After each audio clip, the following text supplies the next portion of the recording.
My name is James Harrod. I live in Cambridge, Massachusetts. I was born in Pryor, Oklahoma. I'm 89 years old. In just 3 months, in September, I'll be 90 years old. Imagine that. Who would have thought it? I never thought it. So this is going to be a sketch of the changes in my beliefs and activities throughout my life, sort of as a way of explaining how I ended up where I did. So the first 20 years pretty much were spent in the church. I grew up in Oklahoma City.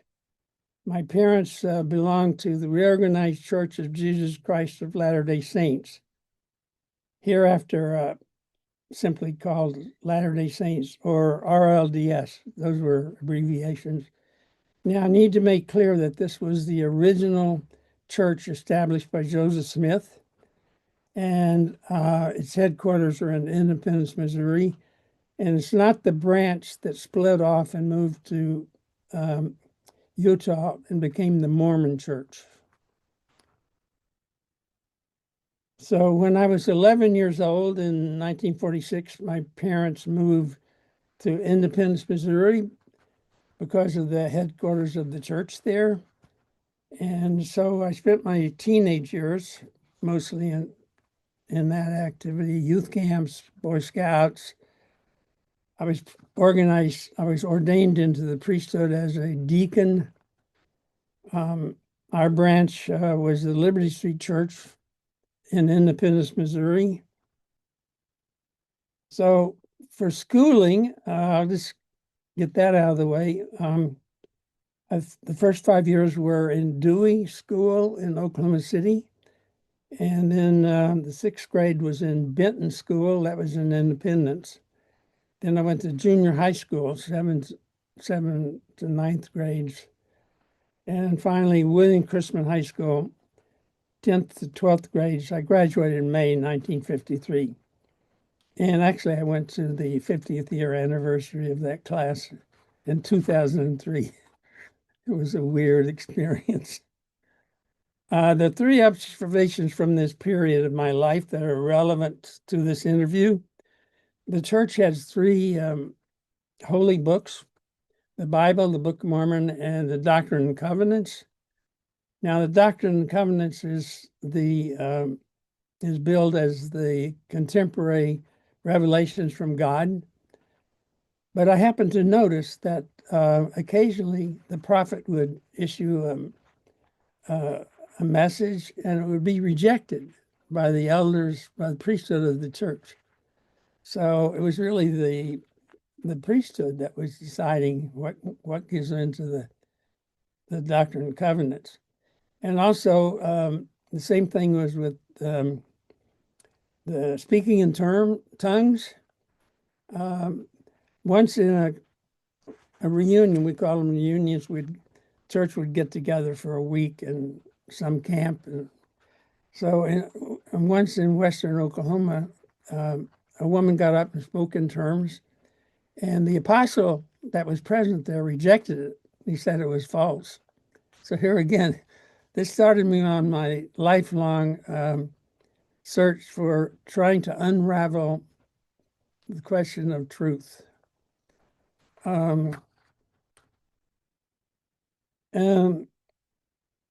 Another important thing in this period was the church had this huge building. It's called the auditorium. It hosts 6,000 people. And so every 2 years they'd have a conference and everybody would come in and they'd hold business meetings. And so I realized that I witnessed this, that you could have a democratic meeting with a huge number of people. There were three levels of voting: that either the priesthood or the delegates, but sometimes they'd take a vote of the whole congregation, 6,000 people. They had people to go around and count the votes. So of course, then when I went to the church's Graceland College immediately after that.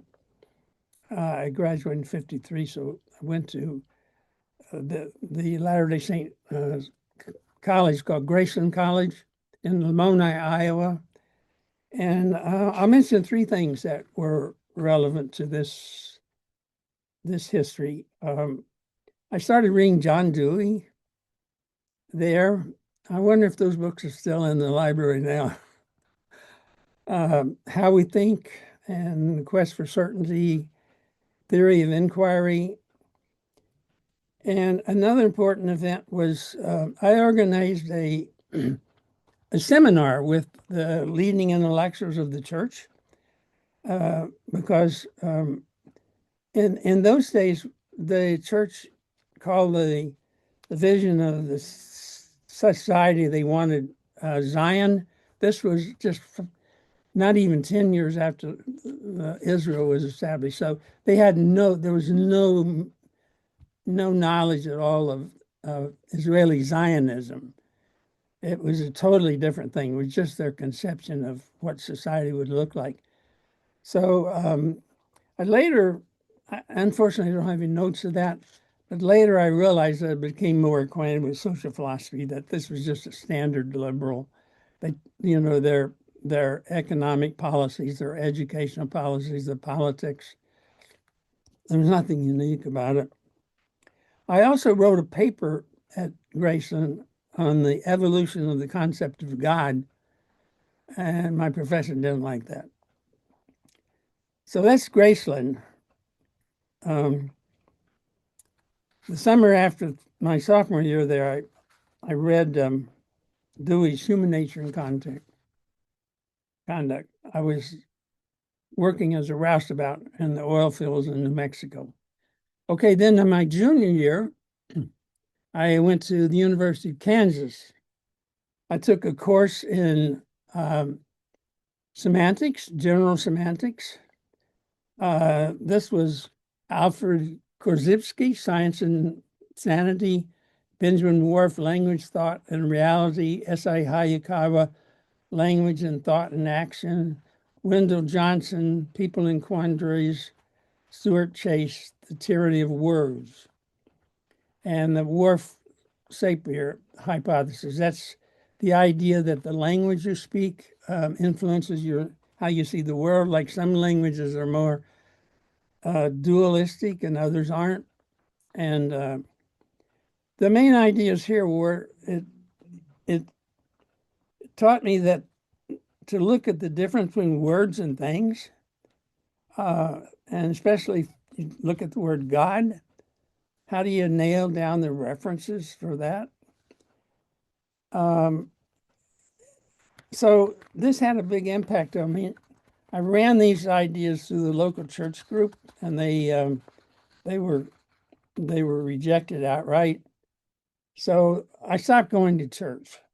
And this is why Christians don't send their children to public universities anymore. They set up their own Christian colleges, and they went into homeschooling.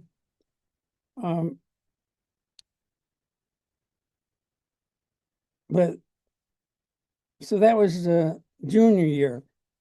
For the summer following the junior year, I signed up for a Quaker program, work camps abroad, and they sent me to Lebanon. And so this was a big shock, cultural shock, different religions. And it was just incredible. So there are two big things I want to mention about my year in Lebanon. One is that I wrote a paper for John Brubacher's, this is American University in Beirut, Lebanon. He had a course on the philosophy of education. I wrote a paper called A Philosophy of Education for Graceland College. This got religion out of my life for good and forever. So in light of that, I'd like to have a short little spiel here on atheism. I'm an atheist, confirmed atheist. So two of the books that that did that was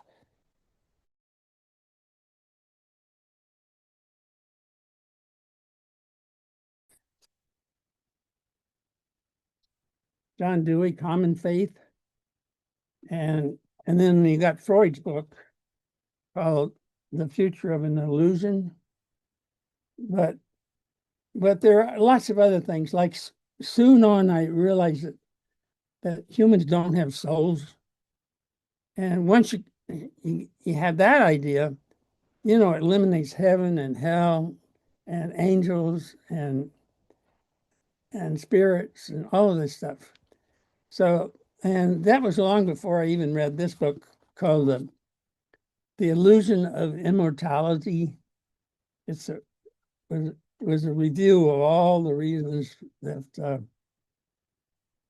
that there's no such thing as life after death. So, and of course, I want to stress this because the 19th century anarchists, with the exception of Leo Tolstoy, were avid anarchists. They think that's the proper philosophy for anarchy, and I agree with them. And so I've read stuff. I have a section in my library, 93 books and pamphlets on anarchy. And I've read recently. There's been a big spate of atheist books coming out. Here's one of the best. It's called Anarchist Manifesto. He just destroys the three Christianity, Judaism, and Islam. The most exciting book I've read in this, by the way, here's a wonderful little book, The History of the Devil. The most exciting book I've read recently is this, Doubt, by Jennifer Hecht. This is a review of people who reject the idea that there's a life after death and souls and all that. It turns out that there's an enormous history of this. It's an enormous literature and goes clear back. There was a whole civilization in southern India way back 6,000 years ago that were materialistic, and so the idea that atheism is a marginal, kind of philosophy is nonsense. There's a huge literature. Unfortunately, it's the most tabooed belief in the United States. You can't be an anarchist. Okay, so that's okay. The second big thing that happened in when I was at the American University of Beirut was that for a Christmas vacation, I went with some students to Egypt, to visit Egypt. And I had this friend, he was an Iranian friend, he was a little bit older, and I hung out with him a lot. And he rented a pickup truck, and we drove into the Nile Delta. This was, the poverty I saw there was just shocking. I had never seen anything like this. And so I became interested in the question of why are some countries poor? And this really set my agenda for the next decade. So those are the two things from Beirut. Of course, it was a very exciting year. That was when the Suez Crisis in 1956. And then there was a 3-year, 1958 to 61, I was in the military. And I came out of that with an intense hatred of the military. They have their own laws. They have their own court system. You lose complete control over your life, where you live, what you eat. It was just was just horrible. And fortunately, I was able to get out when my term was up. Okay, that brings me to graduate school. I entered Columbia University in 1961, and I left 9 years later in 1970. So remember that my focus was on why are some countries poor? I was going to write a dissertation on that topic, and one of my years in the Army was in Turkey, and I learned Turkish, and so I was going to write on why Turkey was underdeveloped. I went back in '63 and did some research, and of course I did. The '60s in New York City was fantastic. It was such a great decade. But in terms of this sketch of my beliefs and activities, we'll just focus on that. So here's what happened. I think it was in '67, I took a course with Theodore Kaplow on theories of underdevelopment. That's what we call it. It was underdevelopment. There's a whole school of thought about underdevelopment. We took a book a week, and at the end of that course, Professor Kaplow said, and I have to give him credit for this, it was honest. He said, we don't have a theory that explains underdevelopment. So a few months later, or maybe half a year, SDS, the Students for Democratic Society, took over Hamilton Hall at Columbia University and started the Great Revolt in 1968 at Columbia University. So I was able to discover capitalism. Capitalism had been excluded from the curriculum at Columbia. And in other words, Marx, they don't study Marx and Marxism and the Marxist study of capitalism. So and that's one reason I really broke with mainstream social science. The whole thing was set up to try to explain society without taking into account that we live in a capitalist society. So I'm still furious to this day that all those prime years of study that I had in the '60s when I was 30, we're studying the wrong things. It infuriates me to this day. So I had to start learning all over again. Because what happened is that my question, why are some countries poor, simply evaporated into thin air. There was no longer any question. The Marxists had a very clear understanding of imperialism, and the whole thing of, imperialism is just the international arm of capitalism. And so, I started looking around. I started learning things. I did come across, while I was at Columbia, I discovered GDH's Cold History of Social Thought, Volume 2, it's Marxism, and this was in the Columbia College Library. I have the whole set now over here, all 7 books. And I also was doing some reading. One of the first books I read was Community Tasks. This was Paul Goodman's book. This is an anarchist book. And then this book, Anarchy in Action by Colin Ward. This is a marvelous book. So I had a smattering of Introduction to Anarchy itself, but basically,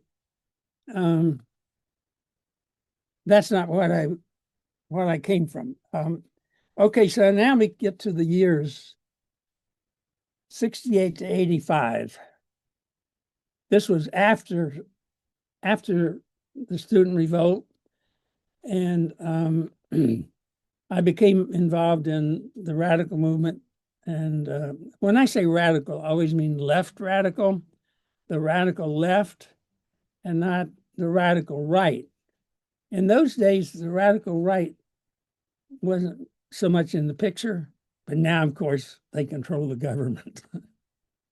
So you have to make a distinction between the radical left and the radical right.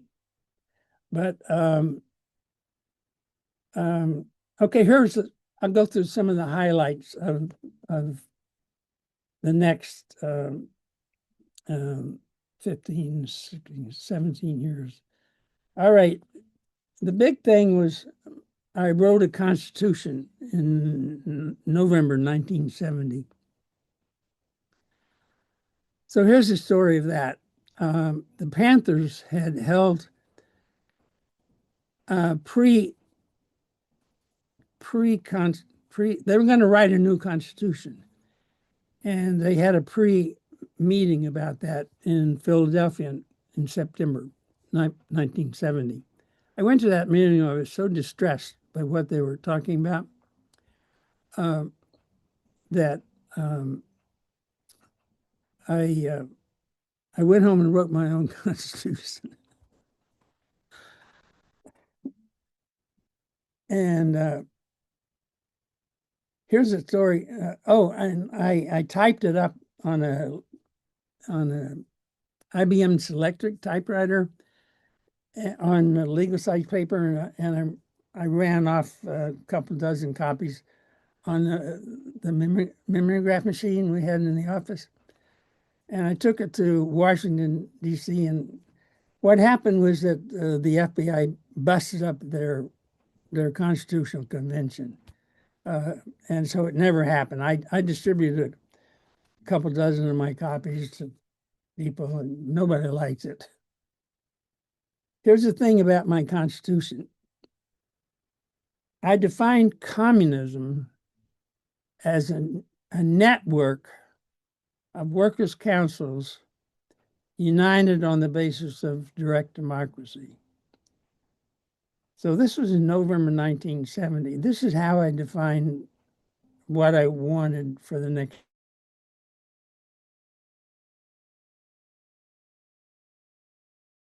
I have no idea where I got this, how I wrote this document. Nobody was talking about networks in 1970.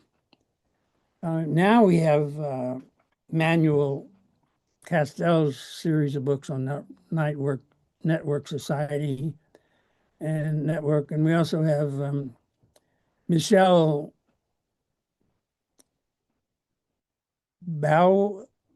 Bowen's peer-to-peer.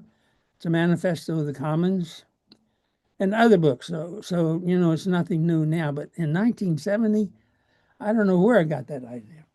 And also direct democracy. Now, there have been anarchist themes throughout the 60s, but they weren't all that explicit, at least not, I didn't know about them. It turns out later, well, there were some. I mean, Paul Goodman was talking all the way through the 60s. And, but that's the story of my constitution. And so here's, I got active in, I worked on the Liberating Guardian for 1970-71. Here's this. I have a nearly complete set. We did 32 issues, I think. And it was a really great project. Then what happened was that The Guardian was a famous left-wing newspaper in New York City, and it split. And I joined the group of people who split off, movement people, and not at the beginning, but within a couple months. And I stayed with the project until it it split itself, the Liberating Gardening split. And I wrote a book about it, the split at the Liberating Guardian and its larger significance. This turns out it was a split between class struggle oriented movement people and identity. This is probably one of the first books ever written critiquing identity politics, although we didn't call it that at the time. But that's what it was. The identities, all the identities, women, blacks, and queers, and homeless, and handicapped, and so forth. So, okay, most of the 70s I spent critiquing the Vanguard Party. I rejected the idea that we needed a party to get to communism. And I have most of my writings in that period were on that theme, but here's a little one. It's called The Presupposed Party. It was a critique of William Hinton's mechanical Marxism and the Vanguard Party strategy. Here's another one, the same thing. I wrote this book in 1973. How do we get there? A critique of the question of what we do. This is basically trying to envision how you could get to communism without capturing the state. Another big event for me in this period was the fight at Unitron. I actually helped. I left the university by then, and I had to get a job. I got a job as a typesetter, and one of the first jobs I had was at Unitron. I was just typing the books that my former professors were getting published, basically. And I managed to set up a workers' council at Unitron on company time. I can't believe this was. We had 15 minutes on day crew and 15 minutes on the evening shift, and we had meetings, and it lasted about 6 months until they hired a efficiency expert who sniffed out who was behind this, and I got fired. But one of the things that came out of that for me is I invented an alternative to Robert's Rules of Order in that thing. Okay, so it's really council communism that brought me. I came into the left through council communism. For example, I went to the New York Public Library and I Xeroxed a copy of Lenin as Philosopher. This book blew my mind. It was so different than anything I'd ever read before. So I tried to get it published. I made a deal with Merlin Press and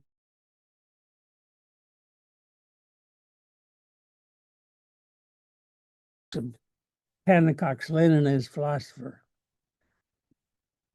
I was trying to become a radical philosopher, and I had Breakout Press.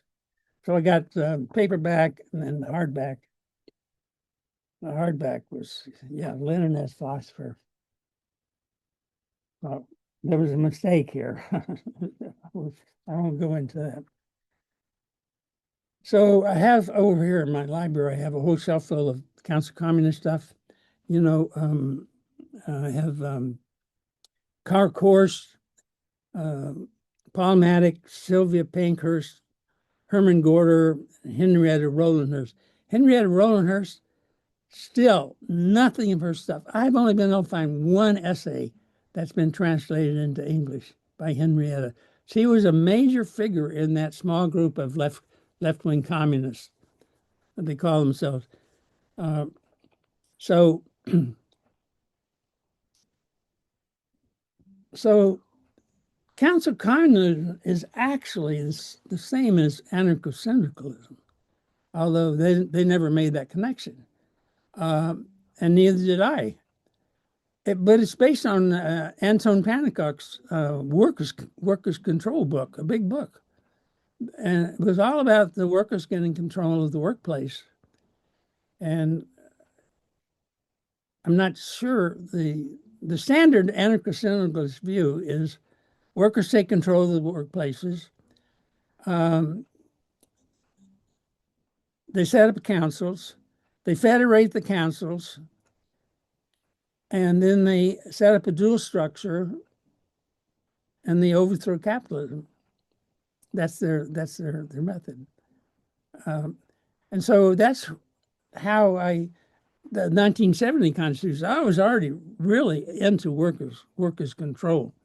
It was everywhere. I mean, even Ernest Mandel had essays on workers control, and that was from a Trotsky's point of view. So okay. Well, I was of course I was studying constantly. I had to relearn everything. So some of the books, like what am I looking for? Well, I read, here's another very formative book for me, the Guy Debord's Society of the Spectacle. And this is basically about workers' control too. So I was learning everything. And of course I have to mention Wallerstein. Wallerstein, at the end of, I think it was in 1970, he gave a lecture in the law school auditorium. He simply blew away the liberal theories of underdevelopment. And I didn't realize at that time that he was a great scholar. He was going to go on to write the best, most thorough history of capitalism in existence. He's the 20th century's greatest history of capitalism.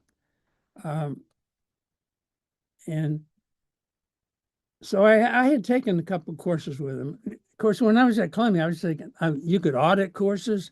So I was auditing courses all over the place. Marvin Harris, anthropology, and Ernest Nagel in philosophy, and all kinds of stuff. But the key thing was the theories of underdevelopment. All right. In the mid 50s, mid 80s, I met some real live anarchists for the first time in the Worker Solidarity Alliance and also some Wobblies. This was another big turning point in my life because I started studying anarcho-communism. I left council communism and became a anarcho-communist. And the people I met, for example, they introduced me to Haymarket Scrapbook. This was in '86. And they also introduced me to Rebel Voices. It was a IWW anthology. So I started really getting into anarchism.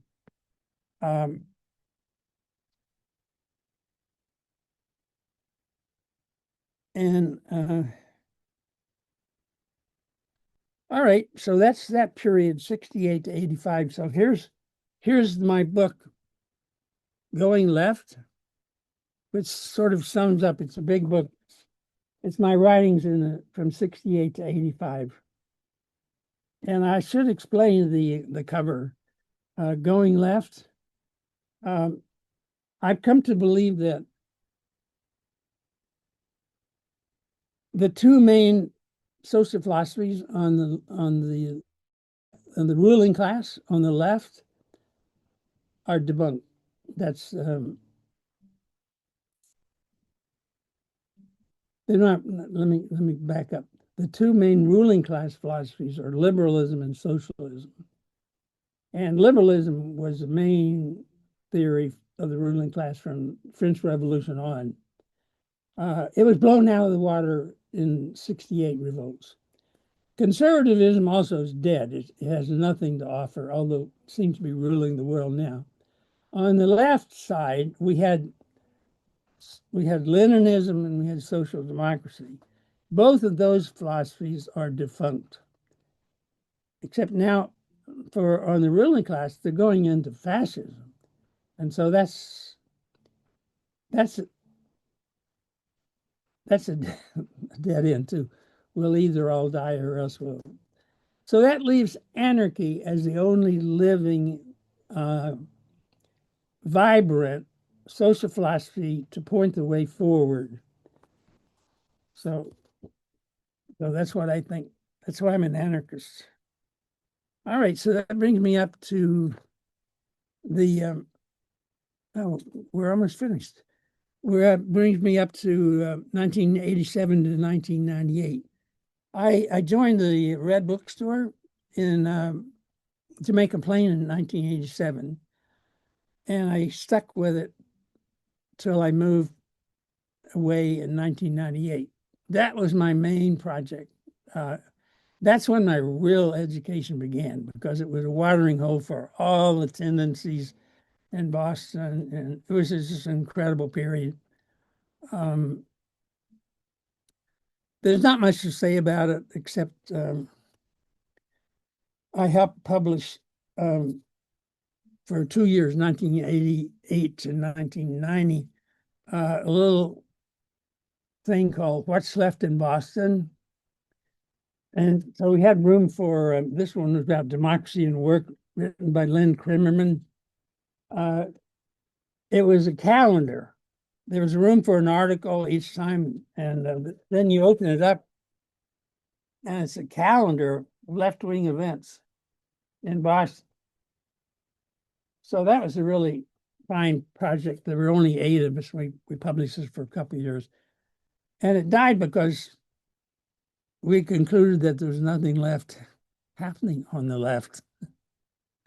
No, that wasn't the only reason. It's just projects come and go. Another thing I tried to do in the 70s was I made a second attempt to become a radical publisher. I wanted to publish Rothring's Declares works, anthology, but my partner who was putting up the money wanted to publish Will Morris stuff. So that's what we did. And I knew it wouldn't sell because William Morris's stuff, his political works were already in print, and they were selling, and this was kind of esoteric. Anyway, we put out this book, Art and Society by William Morris, and of course I wasn't able to sell it any more than I was able to sell Hancock's book. I just, I was by myself, no money, and it was stupid.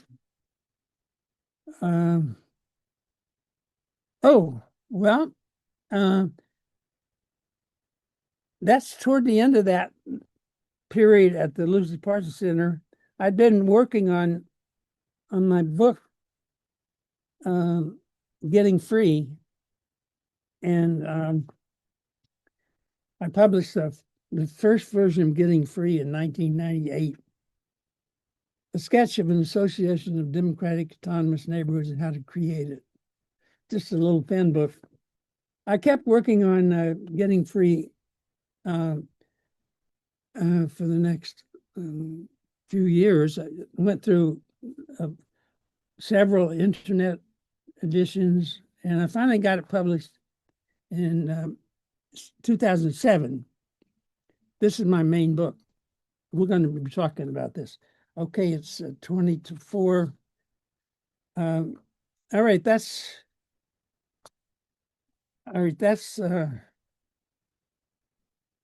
that brings us up to 1998 to 2025. I retired in 2000, and so I had time to work on the revolution. They made a mistake giving me Social Security because I used the time to. Anyway, so I'll mention.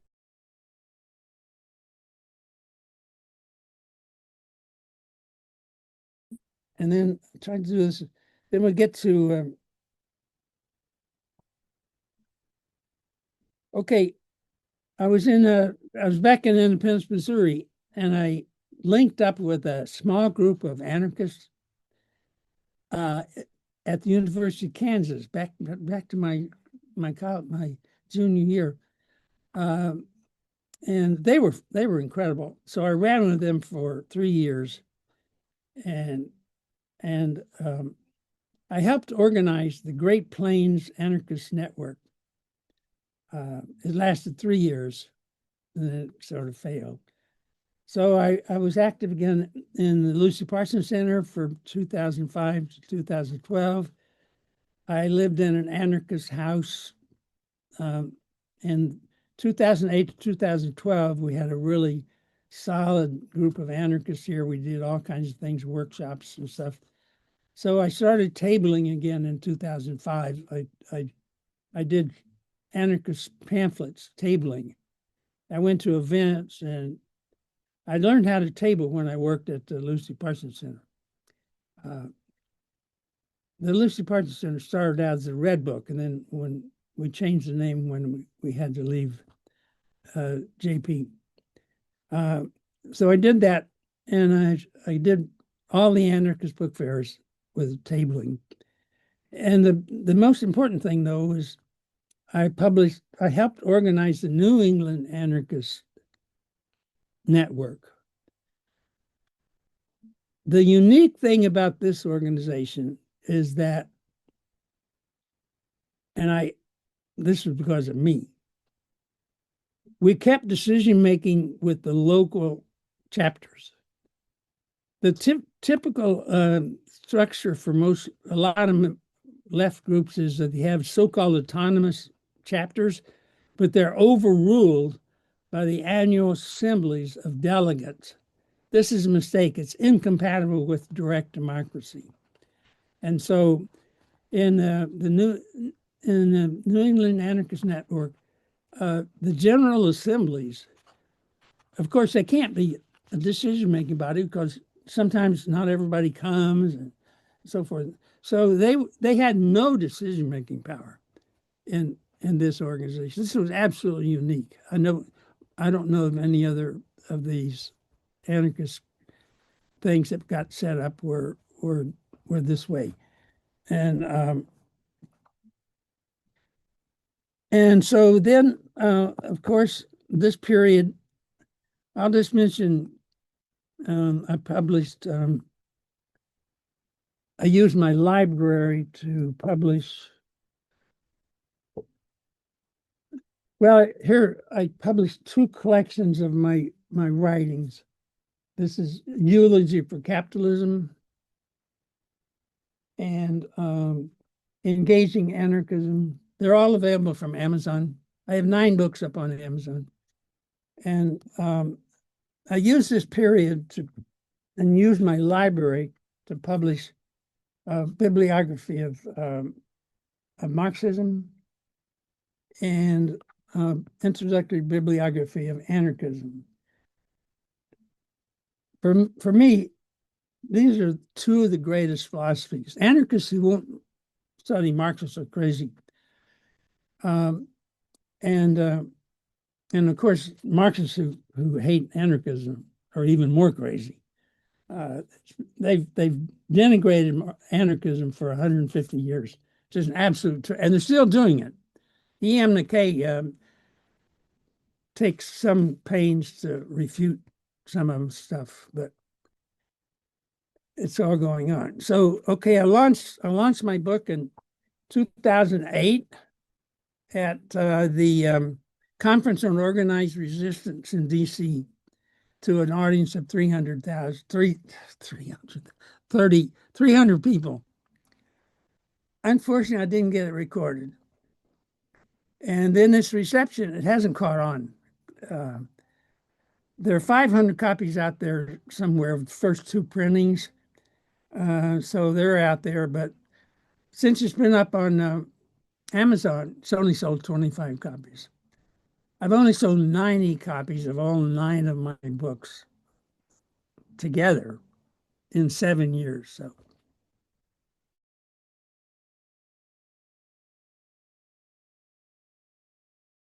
I'm going to spend 5 minutes talking about the key things. I have the first section is strategies that have failed. What I do in this book, I try to shift the focus towards assemblies everywhere.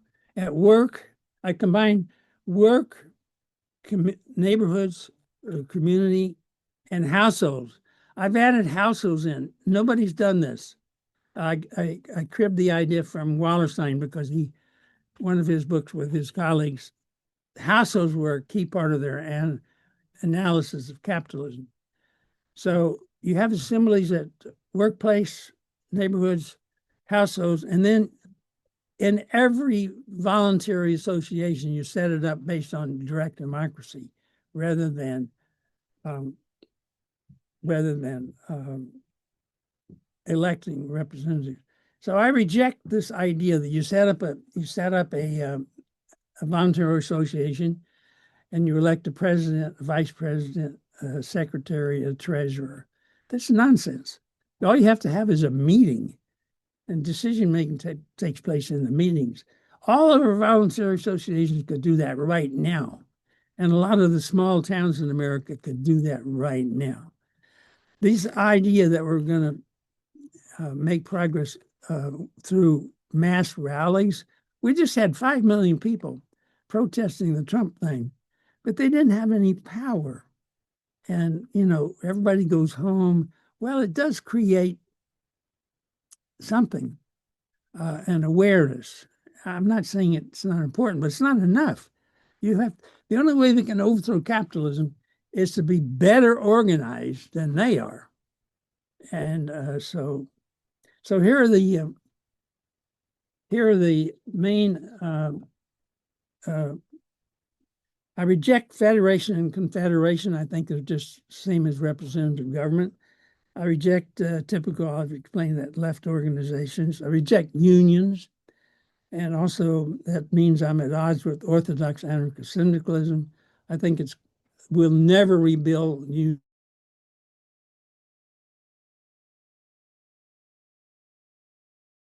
unions. It's outside of the workplace. Reject majority rule and also consensus as currently practiced. And I have some ideas on how to revise it.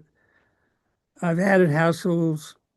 There was a recent upsurge of assemblies all over the world a few decades ago. It was Algeria, Argentina, Oaxaca, Mexico,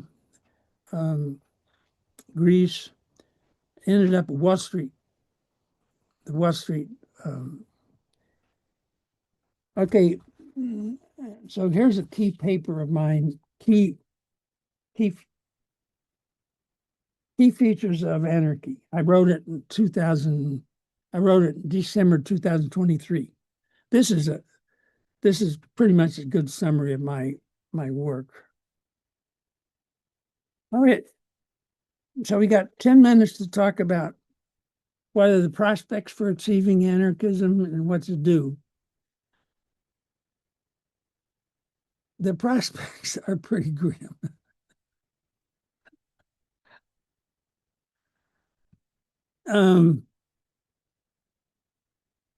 It depends on what you think is happening in the world. And I think the best guide is this book, Giovanni, The Long 20th Century. It's actually a history of 500 years of capitalism. And so what's happening now is that the first 4 cycles were in Europe, and now it's shifting to the east, to Beijing. So that's what's happening in the world. And this narrative that everybody's using now between the globalists, by that I mean Western imperialism, globalists and multipolarist, is completely false. They leave out capitalism. They're acting as if we don't live in a capitalist world. And Russia's capitalist, China is capitalist, the whole world is capitalist. So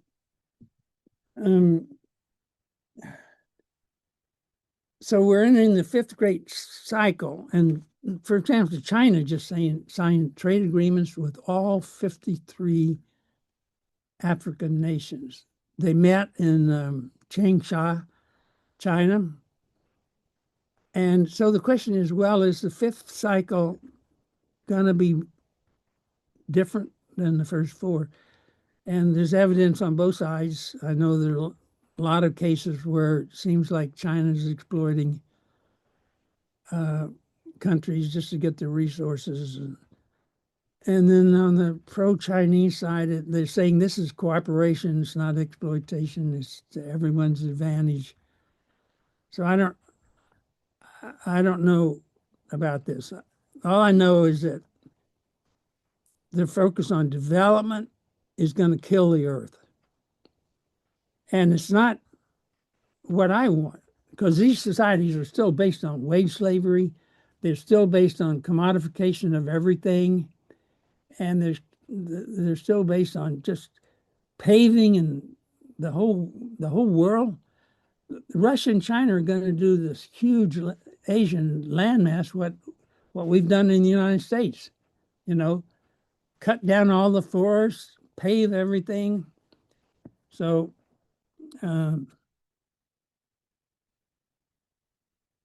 I think there's some hopeful signs. I'll read them. It's harder and harder not to connect the dots between all this misery and capitalism. The global disillusionment with state governments seems to be on the increase because they don't help anybody. Global warming may lead to demands for change.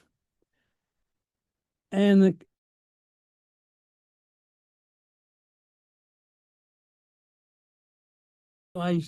so there might be more room for experimentation.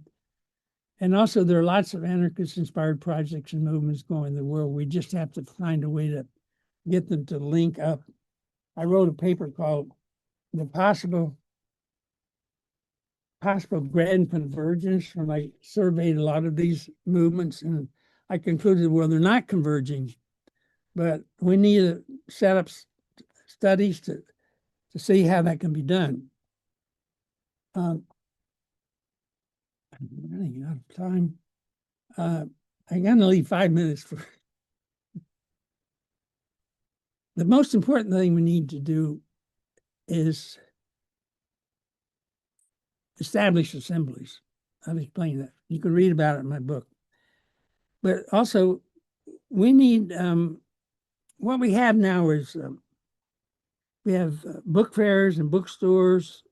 Black Rose has a few active chapters. We have some anarchists published. This is not enough. We need videographers. We need video podcasters. We're failing badly to get daily videos up analyzing current affairs from an anarchist perspective. See, what we have to do is at least keep the idea of anarchy alive. That's about all we can do now. I don't see any chance there's going to be an anti-capitalist movement in the current world. I mean, the Russians are happy, the Chinese are happy.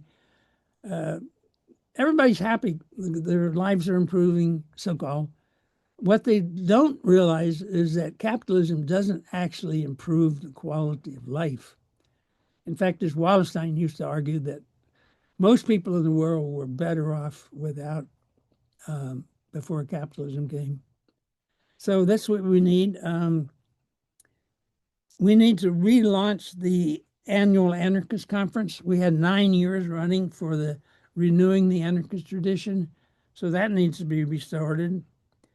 We need to organize massive translation programs to get the vast Spanish anarchist stuff into print, and also to get a lot of the good English stuff into other languages like Arabic, Chinese, Russian, French, and Spanish. By the way, I was corresponding with a Bulgarian anarchist recently, and I learned that they've translated my book, Getting Free, into Russian. So that was nice. All right, 5 minutes left.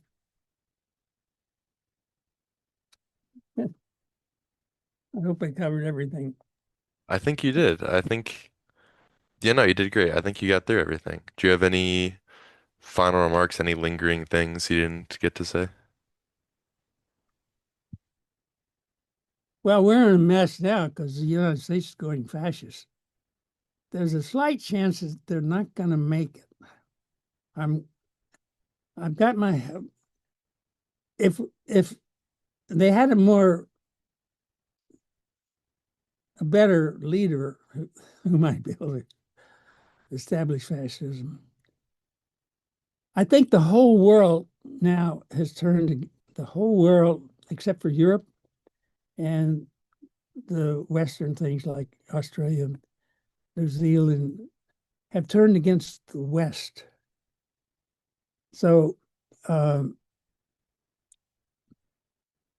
and I think Israel is finished. When I was in Lebanon, um, I heard from Arab historians what happened in 1948. So I've been pro-Palestinian my whole life. So I don't know. I think the most important thing we can do is get on the internet and get our ideas out there. We're just failing completely. People don't read books anymore. They watch videos. Oh, I want to say a thing about my library. I I I have a library, and I'm going to post this online. It's a description of the organization of the library. I have 17,000 items, about 14,000 books, and then a couple thousand essays, and then uh, journals, magazine, newspapers. I didn't mention another one of my major essays. It's called Making Decisions Amongst Assemblies. That's why I reject confederation and federation. I want to keep decision making on the local level. So that raises the question, well, what do you do across territories? I I rely on treaties. So people need to work that out. All right, thank you so much for your time. It was a pleasure talking to you. Thank you for a chance to explain my views.